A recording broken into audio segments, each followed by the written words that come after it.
বিশ্বনবী জুমার খুতবা দিচ্ছেন, হঠাৎ বিশ্বনবী দেখলেন হাসান আর হুসাইন লাল দুইটা জামা পরে জুমার মসজিদের মধ্যে ঢুকে একবার কাতারের এইদিকে দৌড় মারে, আরেকবার ওইদিকে দৌড় মারে। বিশ্বনবী খুতবা থামিয়ে দিলেন, মিম্বার থেকে নেমে হাসান হুসাইনকে দুই হাতে টানতে টানতে মিম্বারের উপরে নিয়ে আসলেন যাতে মুসল্লিদের ডিস্টার্ব না হয়ে যায়। হাসানকে ডান হাতে ধরে হুসাইনকে বা হাতে ধরে বাকি খুতবাটা বিশ্বনবী তখন শেষ করলেন।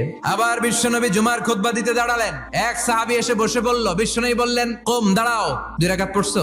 সাহাবী কয় না, পড়ি নাই। বিশ্বনবী বললেন, 2 রাকাত পড়ো। খুতবার নিরবিচ্ছিন্নতাকে ভঙ্গ করে বিশ্বনবী তাকে দাঁড়াতে বললেন, 2 রাকাত নামাজ পড়তে বললেন। তার মানে খতিব সাহেব মন গড়া শুধু খুতবা দিয়ে যায় না, ডানে বায়ে কোথায় কি হচ্ছে সবকিছু নজরে রেখে, কন্ট্রোলে রেখে সামাজিক সব সমস্যার কথাগুলো তুলে ধরে অসামাজিক কার্যকলাপের বিরুদ্ধে হুঙ্কার দিয়ে জুমার প্ল্যাটফর্মটাকে শক্তিশালী করাই হচ্ছে একজনের খতিবের দায়িত্ব। চিল্লা এখন ঠিক কিনা?